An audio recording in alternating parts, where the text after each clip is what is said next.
कोशिश हमारी यही, तोड़ेंगे मौन को और जारी रखेंगे संवाद।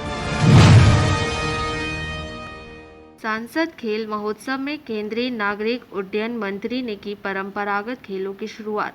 सांसद खेल महोत्सव के बाद जबलपुर की धरती से निकलकर देशों में खेलों के रत्न के रूप में अनेकों प्रतिभाएं मिलेंगी और जिस तरह का यह आयोजन है उससे निश्चित रूप से युवाओं में खेलों के प्रति रुचि बढ़ेगी। यह बात सांसद खेल महोत्सव के द्वितीय दिवस परंपरागत खेलों के शुभारंभ के अवसर पर केंद्रीय नागरिक उड्डयन मंत्री एवं इस्पात मंत्री ज्योतिरादित्य सिंधिया ने रानीताल स्टेडियम में कही। केंद्रीय मंत्री ज्योतिरादित्य सिंधिया ने यह भी कहा कि जबलपुर के सांसद श्री राकेश सिंह का आभार व्यक्त करता हूं कि उन्होंने प्रतिस्पर्धी खेलों के सतत ही पारंपरिक खेलों का आयोजन किया और अपना सौभाग्य समझता हूं कि मुझे इस भव्य आयोजन में सम्मिलित होने का अवसर मिला।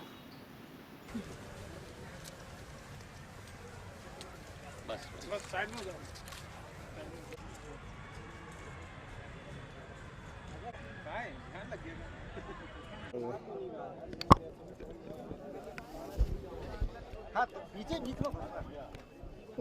कैसे बस? राकेश सिंह जी के साथ कई खेलों पर हमने अपना हाथ भी आजमाया और मैं तो ये चाहता था कि एक दिवस नहीं लेकिन पूरे 12 दिवस आप लोगों के साथ यहाँ मैं मनाऊं। एक नई ऊर्जा युवाओं में और युवाओं को आप छोड़ो लेकिन मुझ में भी इस कार्यक्रम से उत्पन्न हुई है और मैं राकेश सिंह जी को दिल की गहराइयों से एक सफल कार्यक्रम के लिए बहुत बहुत बधाई देना चाहता हूं।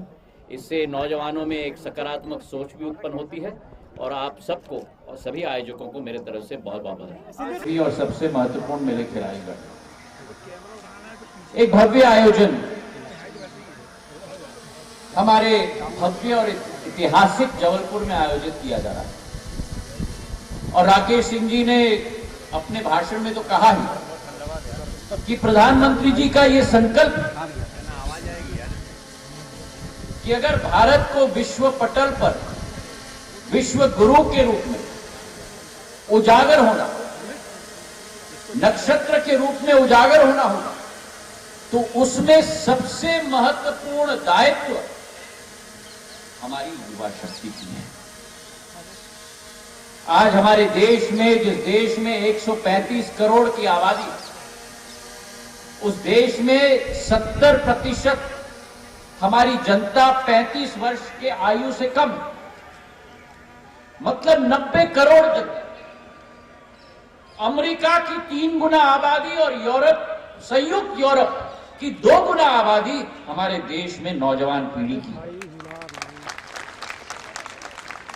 और विश्व में अगर देखें कि परिवर्तन जहां भी लाया गया है वो युवा पीढ़ी के द्वारा लाया गया। तो ये दशक भारत का है, ये शताब्दी भारत की है और ये युग भारत का है। और इस दशक में, एक शताब्दी में, इस युग में जहां आर्थिक रूप से भारत बढ़ रहा है, राजनीतिक रूप से प्रधानमंत्री जी के नेतृत्व में भारत का परचम एशिया में नहीं पूरे विश्व में आज लहरा रहा है। G20 की अध्यक्षता इस वर्ष भारत कर रही है। आज भारत को मान सम्मान के दृष्टिकोण से देखा जा रहा है। प्रधानमंत्री जी की सोच है कि भारत आगे बढ़े, भारत अग्रसर हो, तो हर एक वर्ग, हर एक क्षेत्र से भारत का झंडा अव्वल पंक्ति में है। कोशिश हमारी यही, तोड़ेंगे मौन को और जारी रखेंगे संवाद।